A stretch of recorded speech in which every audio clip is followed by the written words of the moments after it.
We've all been there. Your favourite programme's about to start. You settle yourself in the best comfy spot. Your partner turns up and brings some snacks. And then decides to try and squeeze in next to you. You know it's not going to work, but it's too late to make another plan. So you're just going to have to put up with it. Because your favourite programme's already started. Welcome to tonight's Springwatch.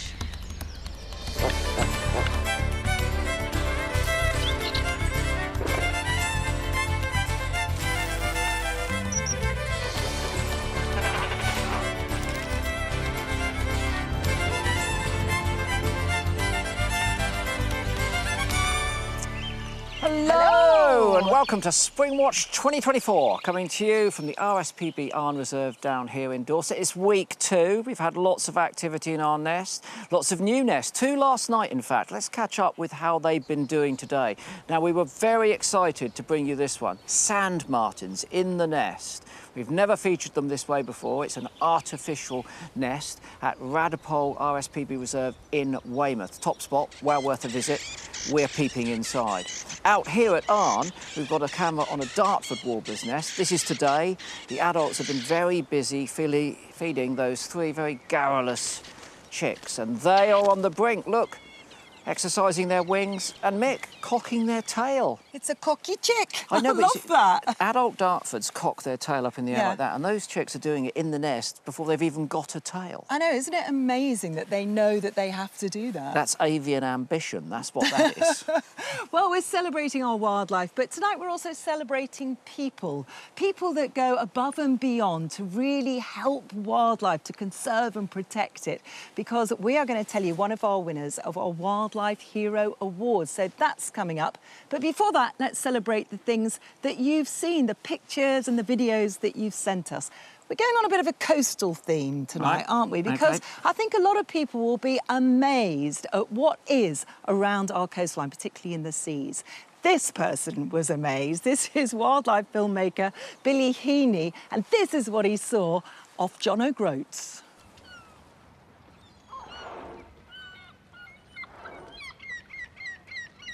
I've got 3 orca just passing John O'Groats Pier. Here they come, here they come! They're within metres of the cliff. There he goes, there he goes, there he goes! Look at that! I can't believe what I'm looking at. I've got orca right below me. They're hugging in so tight. I think that is the best UK wildlife moment ever. Orca right off the coast while you're lying there and you see them. I mean, yeah, that is the best moment ever, isn't it? Not envious at all, Billy, of course. What a fantastic sight. We've only got 1 resident pod of orca left around the UK shores. That was them. There were 8 in that group, but to see them that close in sunshine... I know. Sensational, absolutely sensational. What about this, though? This was something I didn't think lived in UK waters. This is a common stingray. Typically, you find them in the Black Sea, around the Mediterranean, around the Azores, and this is a huge female. They can grow up to 1.4 metres across and 2.5 metres in length. Normally they're living in deep water, somewhere between 20 and 35 metres. But here, off of Sussex, they're coming up into the kelp to give birth to their live young. And there you saw the sting in the tail of the stingray. What an animal. I know, I mean, that looks tropical, doesn't it? You could be in the Maldives watching that. No idea that those animals were living just off the shore of Sussex. Now, here on the watches, we see plenty of birds sitting on eggs, we see eggs hatching, but it's not very often that we see a bird laying an egg. But look at what Will Miles saw off Shetland. Here we go, it's guillemots. Keep your eye on the pair. One's sort of leaning against the other for support, getting support because she's just about to lay an egg. The male looks rather curious, so does she actually. She looks rather surprised when she looks down, and what appears is a blue egg. And this is the replay. Look at that, look at that. It's a fantastic blue egg. Not only is it fantastic, it's quite large for the bird. Very large for the bird. We've got a facsimile here, a life-size replica of the guillemot, so this is the true size. And here is a real guillemot's egg.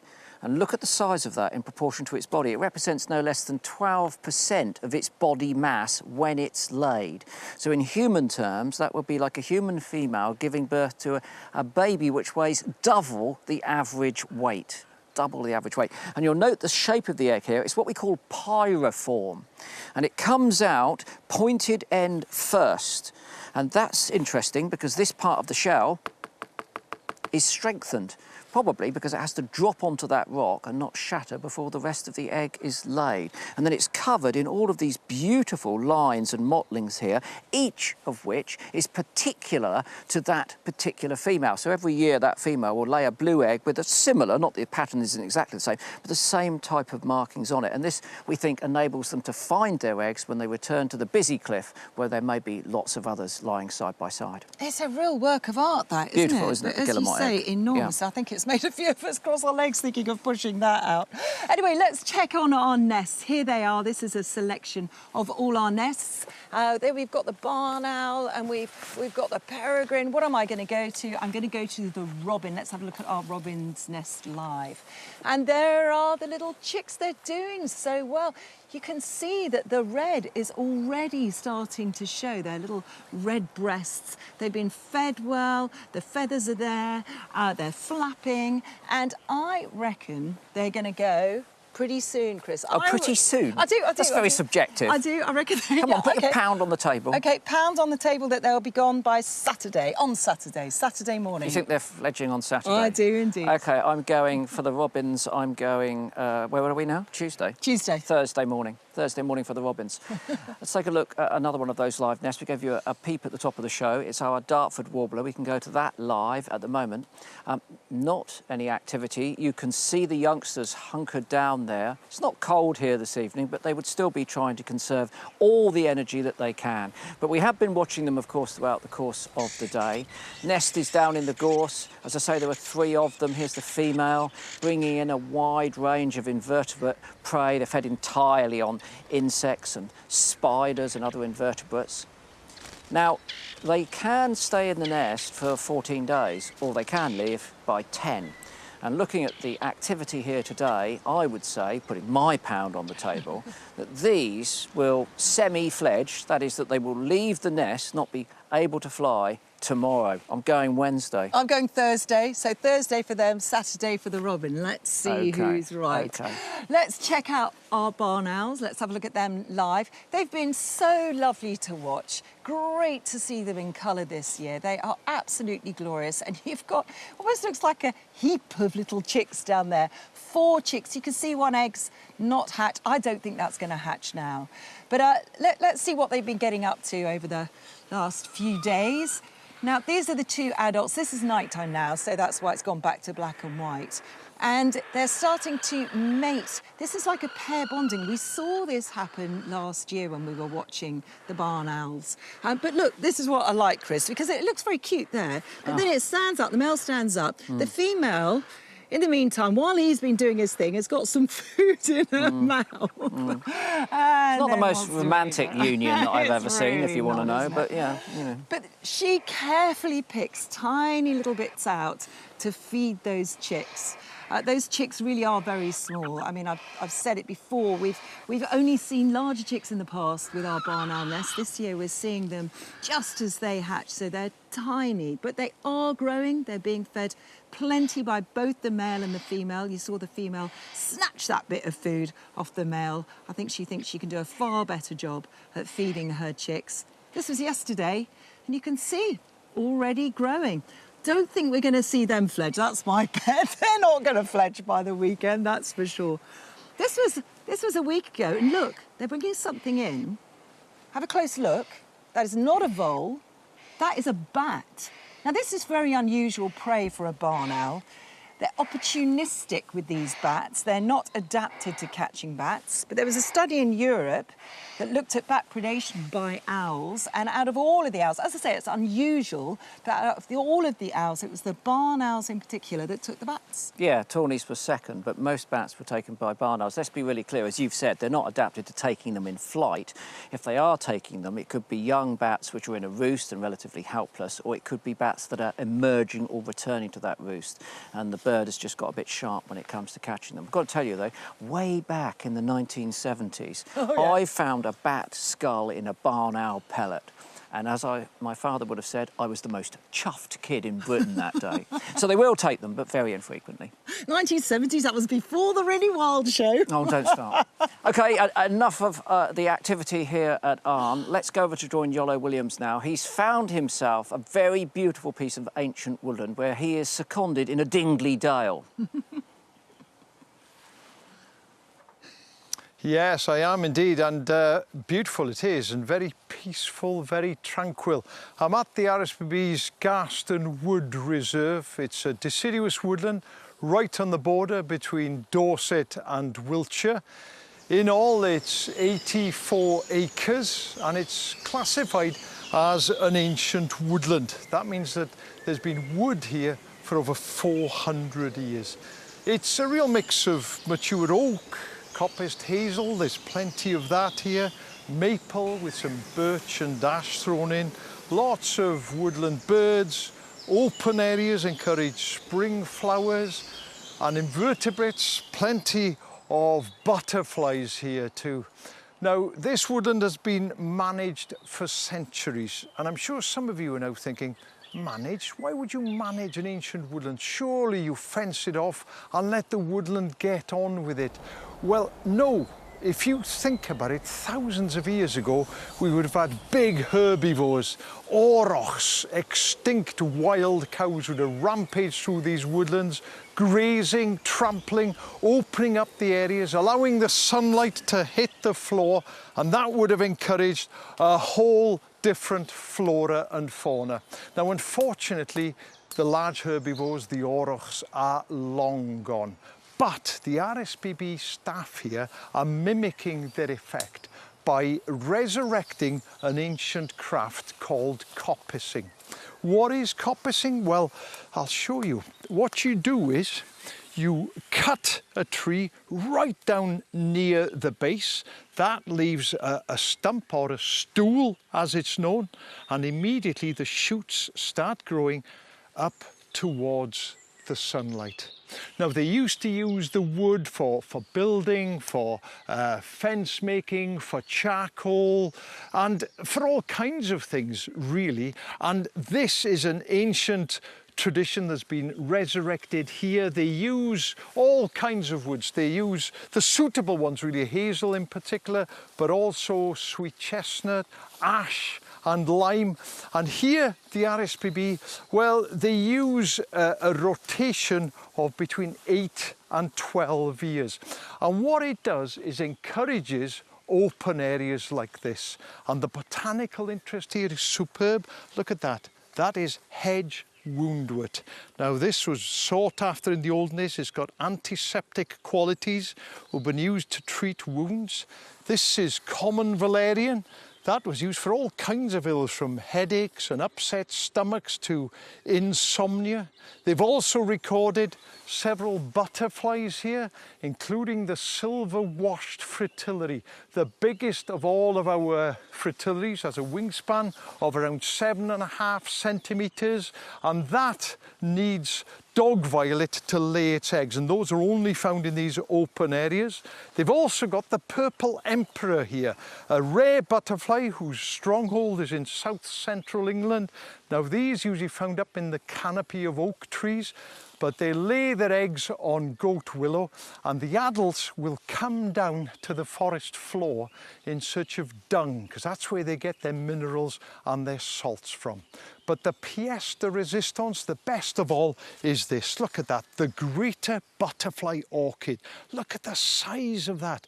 And they flourish here because the woods are coppiced and they maintain these open areas.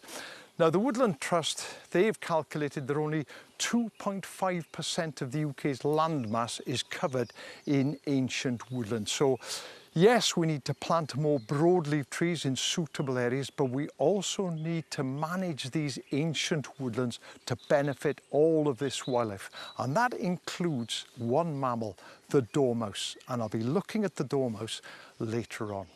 Well, it's time to leave one very rich, very biodiverse area here in the south of England for another one. Let's join Megan up in Scotland. Oh, wow, it's very biodiverse up here, Yolo, but the abundance of one species is certainly catching my attention, and it did on social media too last night because it caused a storm with the hundreds of thousands of midges that swarmed our team as we were trying to connect with nature and show you the very best of it. You can see the midge nets on the head, and I can tell you I whipped that off literally 1 or 2 seconds before chatting with you. It is quite intense, but we are braving Midgeville for another night because, well, I mean, how could we not? This beautiful location. We've come to this stream which feeds into Loch Lomond, and it's surrounded by glorious woodland. Now, there's about 202 square miles of woodland in the Trossachs National Park, and it has 31% tree cover. And when you consider that Scotland only has 18% tree cover overall, well, the Trossachs in this area around the Scottish Centre for Ecology and the Natural Environment by Glasgow University is doing rather well. And they utilise a number of methods to understand the biodiversity that lives here. And one such method is kick sampling. And I'm joined by Phoebe again. Hello. Hey. We're going to do a spot of kick sampling. So this is kind of disturbing the sediment and getting marine invertebrates, aquatic invertebrates, into your net. Yes, that's right. As we kick up the sediment, it washes the inverts right into the net and gets us to have a good look at them. Tells you a lot about the biodiversity here. Yeah, that's right. Yeah, we can really see a range of inverts in a stream, particularly like this. Right, well, I'll leave you with the little dance move that you're doing to catch some invertebrates for us, and we're going to see a little bit later on. Now, the stream where I am at the minute is likely to be one of the healthiest streams that we have in the UK. It's in a beautiful part with limited pollution, chemical pollution. And when we're talking about chemical pollution, often the word that comes to mind is eutrophication. Now, eutrophication means the runoff of chemical pollution, perhaps from intensive agriculture, livestock poo, our own sewage, which is sadly dumped into freshwater ecosystems, and that chemical from our flea and tick treatments that we lovingly put on our pets and don't realise that it gets into these sensitive ecosystems. And when this happens, there is a nutrient overload, and this creates a bloom of microorganisms and algae which lie at the top, reducing light levels and oxygen content, and this in turn affects the biodiversity. So when we look at a low nutrient river, one which is rather healthy with not too much nutrient, you can see the diversity of different species here. You've got the mayfly, which is the predominant, stonefly, caddisfly, but it is quite biodiverse. And then you go to a high nutrient river, things with lots of eutrophication, a symptom sadly of chemical pollution, and you've got the mayfly which overtakes, and the diversity of species massively shrinks, which is of course a great concern because we need biodiversity for strengthened habitats, for strengthened ecosystems.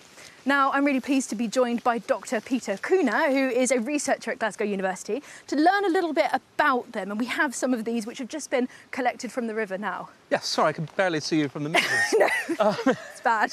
Yeah, we do have some of these wonderful creatures that we pull out of the stream here. The first one we've got here are some stoneflies. Yeah, stoneflies are amazing. They're interesting in their own right, but also because they're highly sensitive.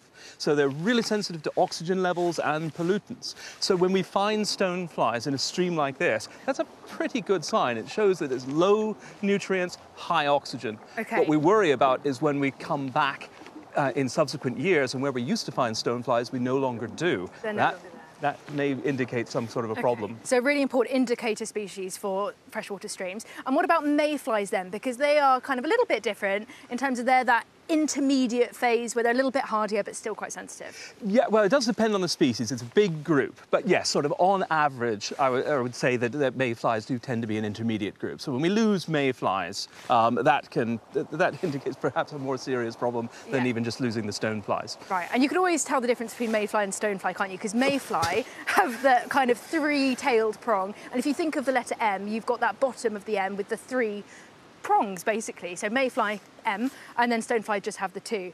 And last, but very definitely not least, we've got the caddisfly here, and these don't have the casing, these ones, but beautiful nonetheless. Yeah, they're great. We do have caseless and cased caddisflies in this stream, so you'll have to ask Phoebe why she didn't get any of the ones with cases. Oh, Phoebe. But after last night's episode, you know what cases look like. They're Yes. fantastic. So yeah, so these are the naked ones. They're really quite active at the moment.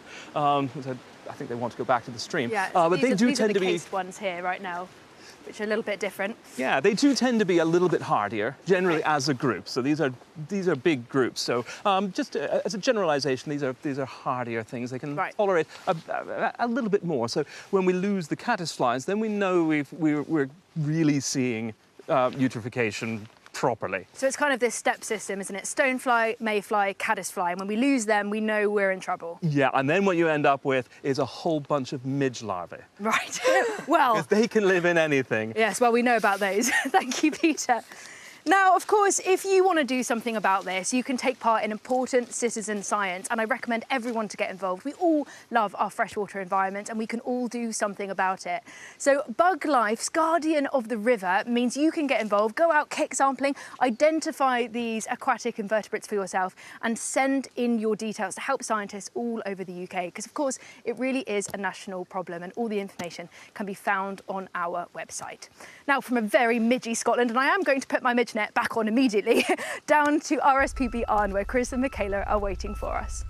Mick, isn't it terrible? I mean, it's tragic, really. I mean, I can't really express the horror that I'm feeling that Megs is being bitten by so many midges. Don't be so mean. Oh, it's shocking and terrible. And I saw a midge a moment ago. Did you see it? Yeah, I had a little itch in my head from one or That two. was just the one. I'll tell you, hats off to you, Megs. You're doing a fantastic job. Just swarmed with those midges. OK, let's check up with some more of our nests. I'm going to take you to our blue tit nest live. This is our one surviving blue tit. This really is a survivor. It's the only one left out of 8 chicks.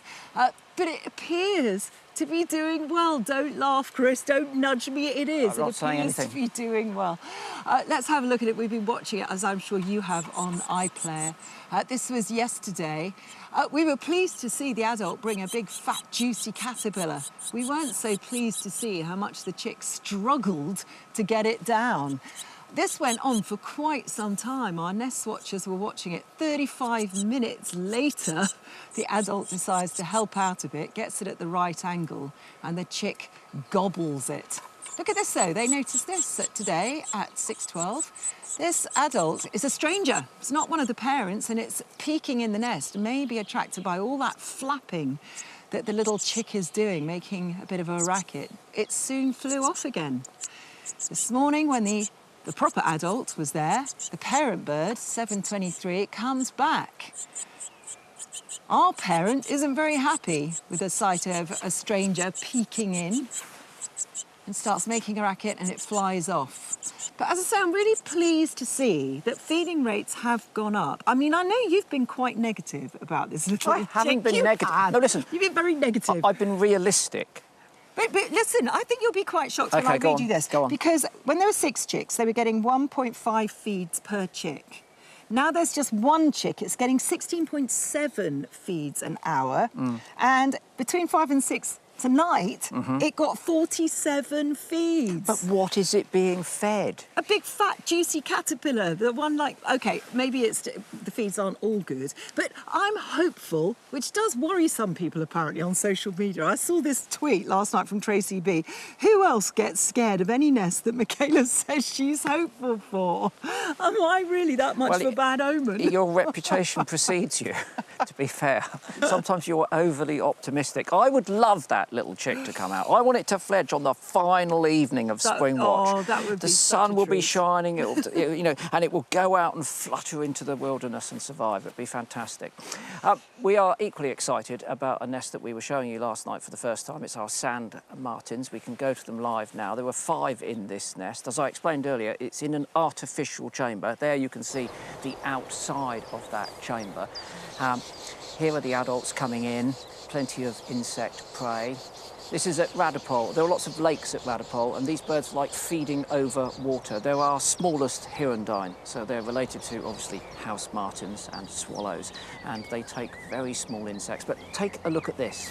Yesterday morning, what's that that's flown in? Only the most beautiful bird in Britain. This is a young male sparrowhawk, so clearly a potential predator, and it's keen to predate, as you can see. But the sand martin is a super zippy little bird, isn't it? Has the sparrowhawk got the spunk to catch one of these? Well, yes, it has. It times it perfectly, swoops down, takes one of those sand martins, and then carries it away where it will deliver it, of course, to its own chicks somewhere. Comes back a little later, having been successful. These birds are smart. Once they know there's a resource there, they will keep coming back. It is, at this point, interrupted by the antics of a magpie, and the fracas that ensues leads the sparrowhawk to hunt elsewhere. Strangely, we haven't seen the sparrowhawk back, and I'm pleased to say that the adults that are servicing the chicks in our nest are still there and doing well, but I wouldn't mind betting that that sparrowhawk will be back at some point. Now, we looked into the diet of sparrowhawk and found that typically only 0.2% of the birds that they feed upon are sand martins. But there was one incident recorded in the 1990s in Scotland, in Dumfriesshire, where an ornithologist found a sparrowhawk's nest where there were loads and loads of sand martin wings. They traced it back to a colony, did the maths, and thought that this one male sparrowhawk could have accounted for 58% of all of the sand martins in that colony. Now, that would be exceptional.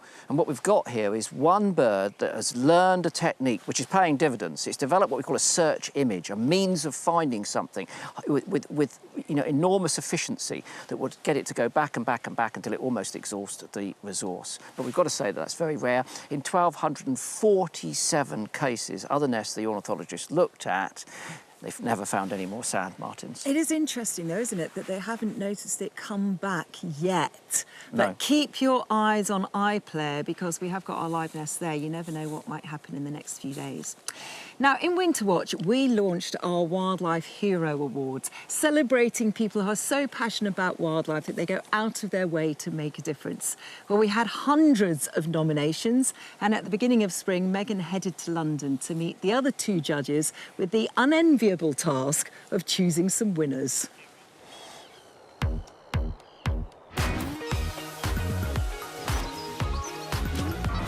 I've come down to WWT's London Wetland Centre in Barnes. I'm here to meet up with my esteemed fellow judges. I keep getting distracted by the birds, and I bet they are too, so we're going to try and find them. Dr. Amir Khan is the current president of the RSPB. A positively prestigious choice for the task ahead. Hello. Oh, I find you here. Megan, nice to see you. Right, we've got a job to do. I know, but the sand martins. Come on. Come on. Come on, let's go. Now, very sadly, Zoe Ball couldn't make it. She had family reasons she had to pull out. But I do have an excellent replacement. I can't wait to see who it is. It's going to be good, but we've got to go and find them. Let's go. OK. Jim Moyer, aka Vic Reeves, loves birds. He spends much of his time painting them to critical acclaim. Hey, Jim. You called me out. What are you doing? Getting in the rain. Sand martins are back. It's great, I've isn't just it? been looking at sand martins. Fantastic. It's great to see them back, isn't it? There is no time to lose. We had nearly 1,800 nominations for individuals and groups. Hello. Hello. Hi. Hello. Welcome to Chorley Hedgehog Rescue. Doing amazing things for wildlife all over the country. This nest spot will be our 533rd nest spot. We're going to start with the under 18 category. The nominations have been whittled down to just 16 finalists. We could be here sometime. We will be here sometime, I think. We'll be judging our heroes just by the written nominations. But so that you can see the finalists in action, we've asked them to send in some video. So this first one is Alice. Ever since I was little, I've had a love of nature and especially bees. During lockdown, I started an arts and crafts stall where I sold my work and donated the money to the Bumblebee Conservation Trust. I raised over £200.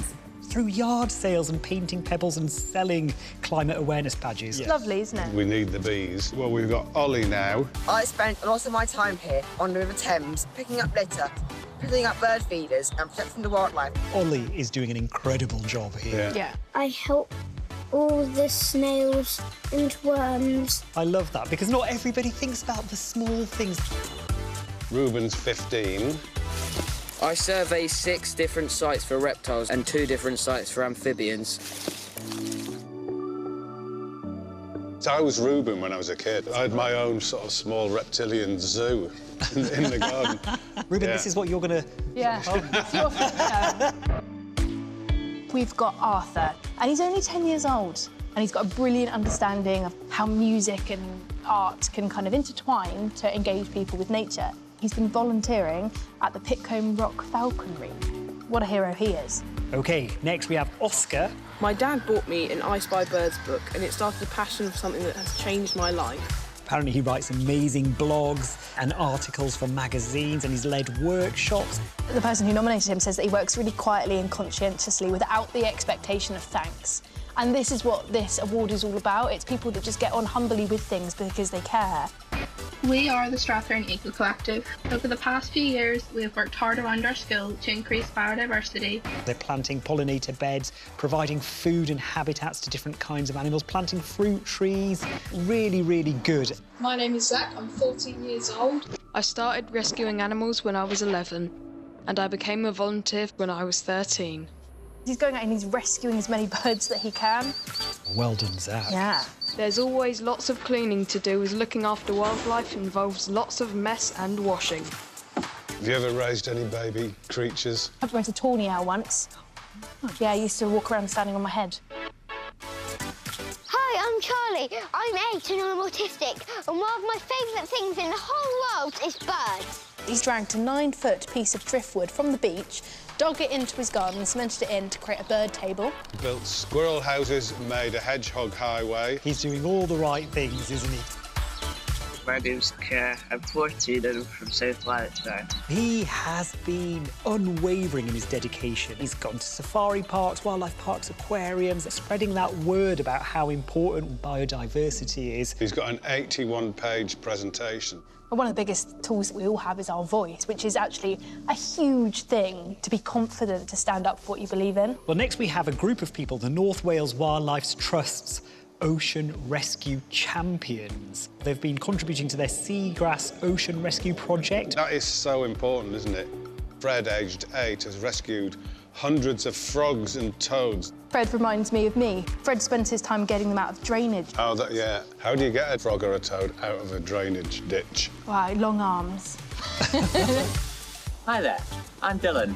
I'm 17 years old. He's got a campaign called Be Hedgehog Aware, which I love. It's about reducing the number of gardening-related injuries to hedgehogs because people don't look before they garden, and that can injure hedgehogs. At the start of this year, I launched a volunteer hedgehog first response unit. Dylan here is doing an incredible job. Well, that's all of our finalists there. Under 18. Yeah. It's so hard because they're all so worthy. Pick a favourite and then see if any align, and we might have a clear winner, or we might be here bickering for a little while. One of the two. OK, I feel like we've got a winner for under 18s. Yep, perfect. Woo. How amazing is it to be able to celebrate so many passionate young people? But which one did they choose as the winner? Well, I'll give you a clue. It's a young man who is obsessed with reptiles. I'm just going to have a dip over here. Yeah. Oh, I've got a new... Oh, so have I. I decided to nominate Reuben because I think he is an unsung hero. His enthusiasm and dedication to helping reptiles and amphibians is just so impressive. I've always been fascinated with wildlife ever since I was, well, ever since I learned to walk. He's monitoring the populations across 6 nature reserves. The rangers of all the sites can take in our data for guidance on habitat management, and ARC can learn patterns and trends about these creatures. 2 male palmate newts and 1 female palmate, all in the same net. We flip all the tins around the site that we've laid out because reptiles seek out the warmth that they give off.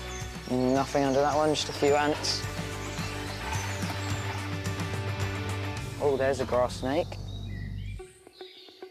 This pattern on their underbelly is individual to every single grass snake, is a good way of identifying and monitoring them. Just knowing that I'm making a difference to these animals, which are endangered for the most part across the UK, it means a lot. Reptiles and amphibians are in quite a bit of trouble in this country. Habitat loss, fragmentation, And the way the public view them, I mean, they're very misunderstood, particularly certain reptiles like adders, you know. Oh, wow. A male and female adder sharing a mat. You can see the female heading off there. They're a venomous snake, so they get a lot of hate within the media. But realistically, even though they are venomous, I've seen hundreds. I've never had one strike at me. If you leave them alone, they're very peaceful. When you find one of these creatures, you just get this, like, joy and seeing them in their habitat and knowing that they're doing well is in an area that you've helped manage, it is really great because it means you've made a difference. There's a lot of enjoyment looking for everything, but there's a lot of hard work that goes with it as well. And he's just completely dedicated. So, we've got some news. We're not just here to survey today. Here to announce that you've won, mate. What? You've won. I've won? You've won. Actually? You've won. Well done, buddy. Thank you. Congratulations. Thank you. You deserve it. Wow. Oh, it's been killing me keeping that a secret. How long have you known that? I've known for 5 days. 5 days? It's been killing me. How dare you? Yeah. Well done, man. Well done. That's pretty epic. It is. Well done, buddy. To be honest, I've been awake since 4 in the morning because I just couldn't wait to let him know. It's great to see that the reptiles and amphibians are finally getting some recognition, and I just want to help spread the message that they need our help. There's a lot of other unsung heroes out there. I didn't think I'd be the one to win, but here I am. It's pretty incredible. I'm very pleased to say that Ruben has come down to join us at RSPB Arn today, and I've got his very special award here, which I'm going to give him. Look at that. Fantastic. And of course, I know exactly where to find him.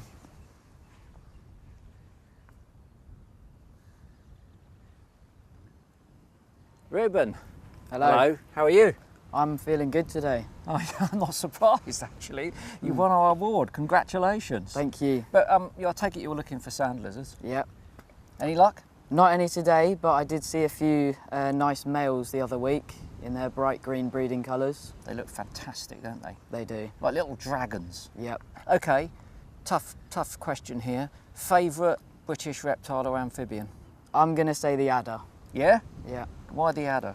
Well, they're a venomous snake and they're a type of viper, which just makes them really cool, and I think they're very misunderstood. Indeed they are. Yeah. I'm glad you said that because that's what we've got on your award today, so congratulations for winning that award. Thank you. What are you planning to do when you grow up a little bit more than you've already grown? I'm going to try and pursue a career in conservation, and this award has given me more confidence to do that. Excellent. Well, I hope it does, because these reptiles are going to be depending on young conservationists like yourself. Yep. So go to it, yeah? Thank you. In the meantime, let's get back to the proper business. What an amazing young man Ruben is. As a judge for these unsung hero awards, I can't tell you how hard a job we had. So tricky with so many deserving people, but Ruben just absolutely stole my heart with his passion and enthusiasm and his ability to just talk about the underrated ones that don't often get celebrated, which of course amphibians and reptiles really should. So great job, Ruben. Congratulations. You're such a deserving winner of this amazing award. Now, I've stepped away from the stream and you can see it's just here because there's such a mosaic of habitats in just such a small area. Now, I'm in this part of a woodland and it's an incredibly rare habitat, so much so that only 1% of global temperature conditions, climatic conditions can support it. It's, of course, the temperate rainforest. Now, most people know, of course, tropical rainforests, but temperate rainforests, some people think, are even rarer than that. They're an amazing ecosystem that's home to so many scarce species of lichens, mosses, bryophytes, liverworts, you name it. And when you get your eye into it, it's just this ethereal fairy tale landscape that, I don't know, takes you away with your daydreams.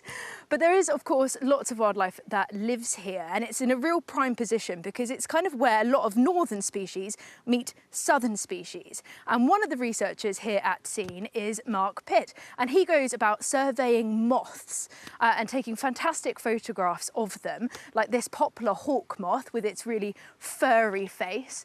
Now, they're one of the largest moths that we can find, quite well distributed around the UK, but its eyes there, I love seeing a moth face.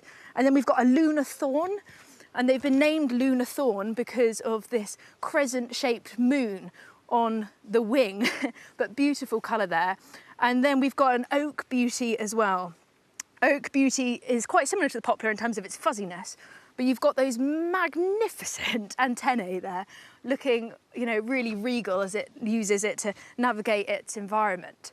But surveying moths here has been happening for 56 years. It's part of a project that's been running for 60 years called the Rosted Insect Survey, and it means it's one of the most important insect surveys potentially anywhere in the world, with lots of important data sets. Now, they use moth traps like this. It's a great device hanging from the tree. There's a light in the bottom. It attracts the moths in. Of course, as you know, earlier in the series, we talked about this. And they go into this area here, and then the researchers come the following morning to look at them and release them. Well, earlier on, we set a moth trap last night, and we have some exquisite species to show you live with Steve Phillips, our brilliant wildlife camera probe lenser today. So let's look at this poplar hawk moth. I'm going to really quickly take this off without moving anything. So this is one of the larger species that we can find, quite well distributed, about 6.5 to 9 centimetre wingspan at its biggest. And they've got this beautiful red underwing. Now let's go to the Cromcock's province moth, which is this one over here. I'm going to be really careful to do this. And they're in Petri dishes at the minute, just to keep them nice and still. Now this is a slightly different moth. You can see that its wings are held in a slightly different position. Again, quite well distributed around the UK, and a really unique pattern on it, a beautiful animal. But the one I'm particularly interested in is the peacock moth. Now again, it looks very different. It's quite white. It's got this dark vein around the top of its wing, and very delicate little white moth, about 28 to 32 millimetre wingspan. But what's especially fascinating about the peacock moth is that, well, going back historically, they lived in South England and South Wales. Well, I'm in mid-Scotland. What on earth is it doing up here? Well, of course, when we're talking about moth distribution, we have to talk about our changing temperatures. Now, things are getting a lot hotter, a lot faster. We're getting wetter winters, of course, drier summers, and this is changing the distribution of species. And one study in 2019 looked at how moths were moving, and they found that 70% of moth species were moving upward. And the peacock moth is dispersing in all different directions, which is now why it's making its home up here at Scene. But it's a beautiful little animal. Now, the midges are becoming a little bit overwhelming, I'm not going to lie to you right now. So it's time to move on to a different film. Now, this film is about death and decay, but hold on a minute, because in death and decay, sometimes there is life and poetry to be found, as is the case with this fascinating film. Spring brings a burst of greenery across the country. Shoots push their way through the soil. New leaves bud on the trees. But all life and growth must be matched with death and decay. This squirrel's life has faded.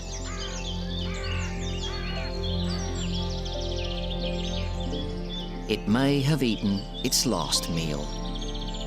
But for some, its carcass is an oasis of nutrients, a precious commodity.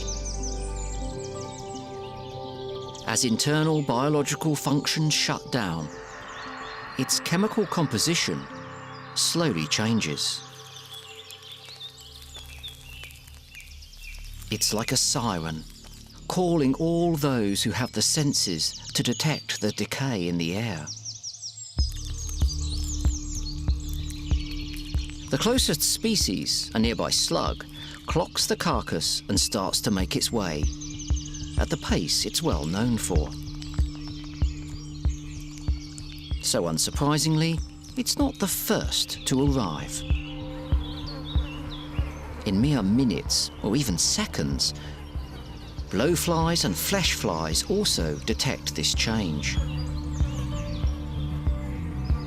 They are the perfect pioneers. They begin to feed, using their proboscis and digestive juices to ingest the meat. For the larger blowflies, this carcass isn't just a restaurant, it's also a nursery. They lay their eggs in their hundreds, securing a nutritious future for their young.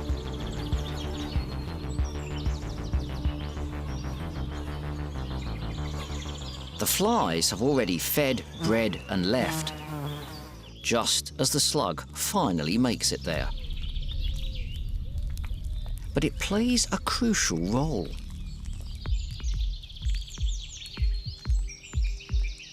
In just 2 days, it's opened a hole to the inside. And the fly eggs have transformed into maggots. They make their way into the new opening.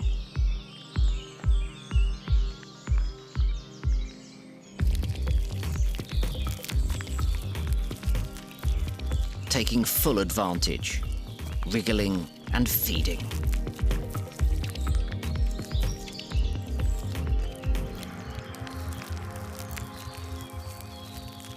Next, beetles are drawn in. The red-breasted carrion beetle emerges from the undergrowth. It's not very picky and will take whatever's on offer. But there are more specialised species. A clown beetle, named due to its flattened legs resembling a clown's trousers, plods its way to the prize. But it's not after the carcass.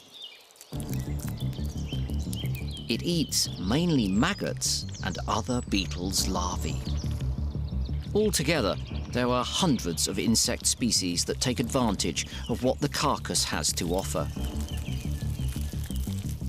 Like a watering hole in the savannah, those who are the biggest and most fierce often hold the territory.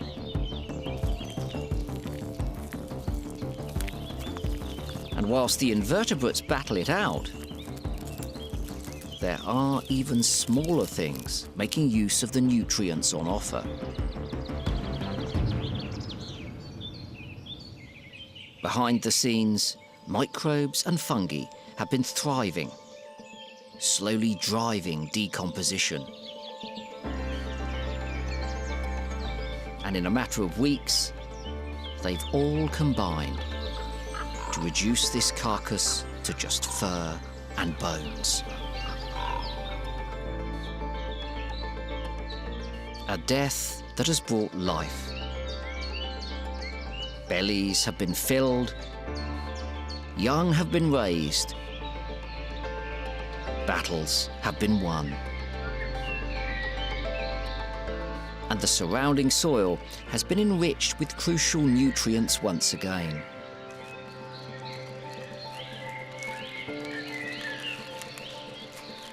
Meaning this phenomenal and vital cycle can continue for seasons to come.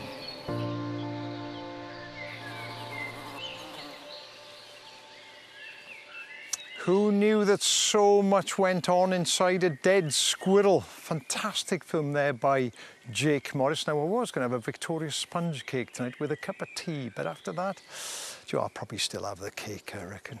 Well, I've moved into the woodland now here at Garston Wood RSPB Reserve. I've come to an area that was coppiced around 12 years ago, and you can see it's made up of young hazel, a few birch here. There's dog rose or wild rose behind me, some brambles, and this is ideal habitat for a dormouse.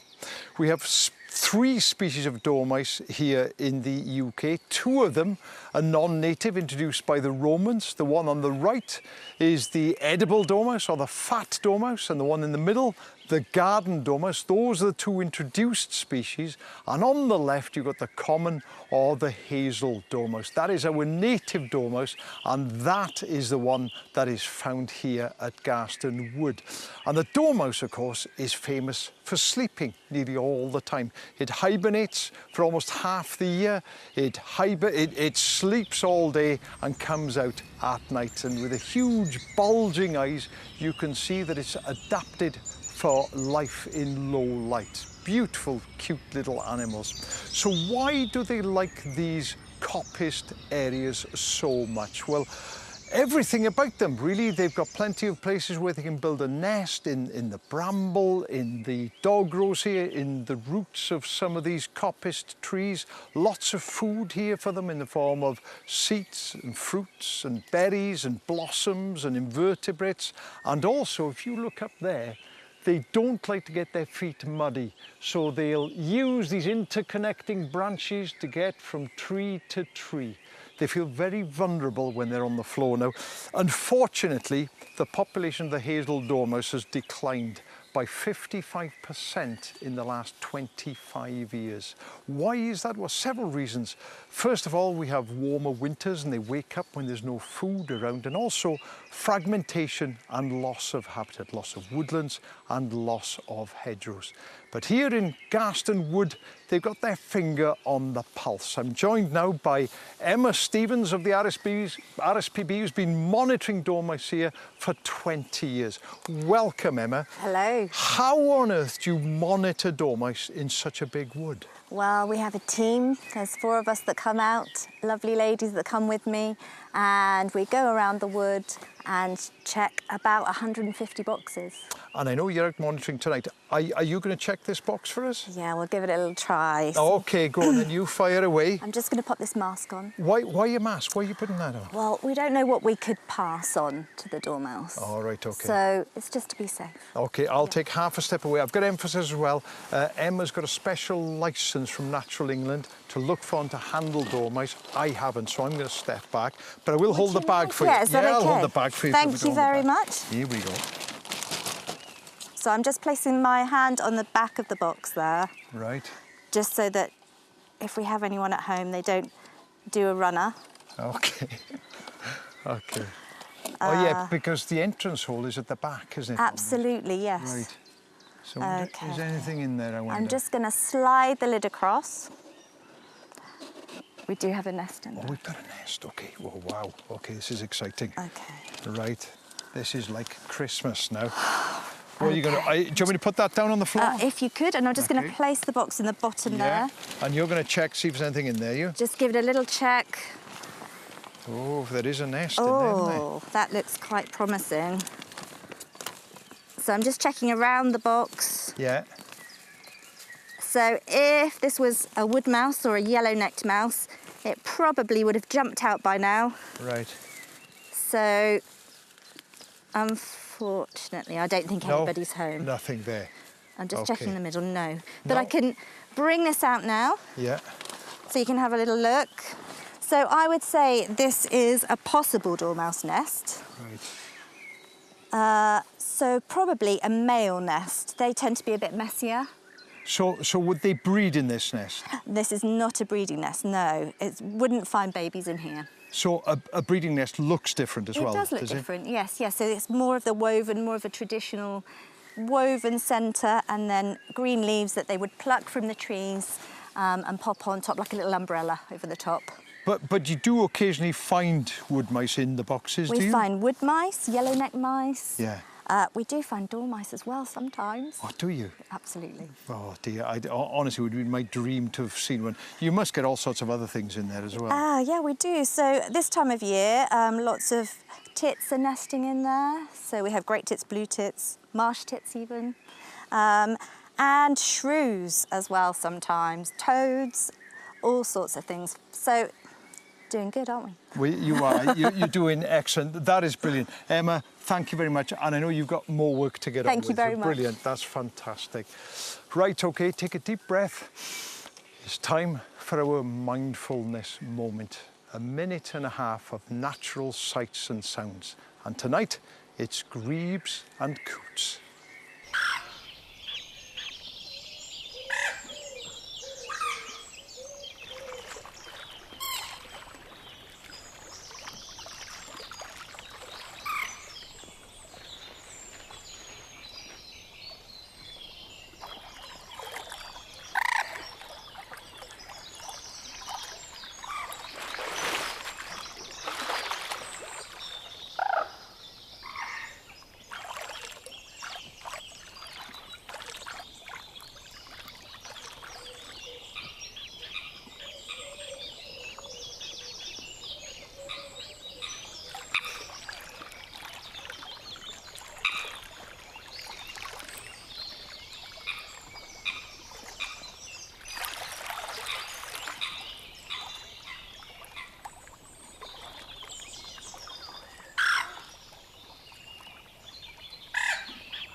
pre-Raphaelite dream, wasn't it?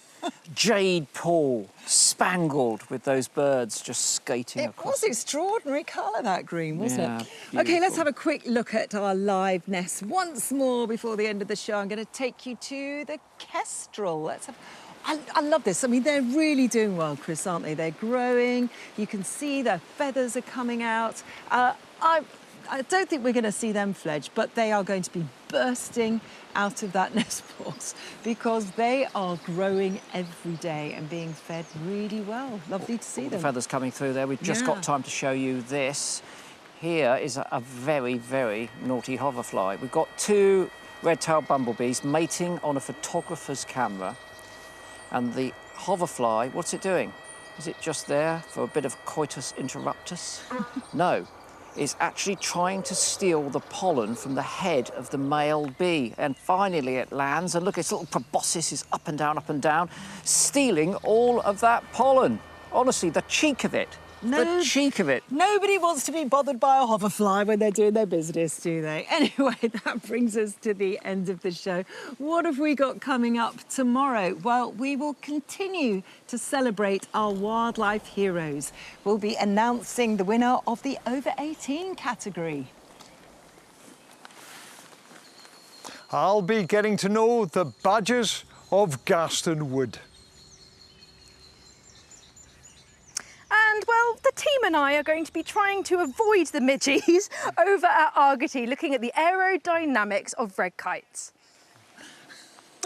Yes, we'll be back tomorrow night at 8 o'clock. Do remember you can wake up with the watches. Our cameras are available for you to watch from 7 in the morning until 10 at night. Some of those are on the brink of fledging. The robins, the Dartford warblers. Keep your eyes peeled on those sand martins. That sparrowhawk might come back. Now, though, Hannah Stitford is doing Watch Out. That's right now, in a few moments' time. So you can press the red button to watch that. I'll be joining her, or you can join her on iPlayer as well. What a show we've had today. What was the most memorable thing? Megs getting absolutely annihilated by those midges. The pure joy of that. Absolutely sensational. We'll see you tomorrow night at 8 o'clock for some more Springwatch. See you then. Good night. Bye-bye.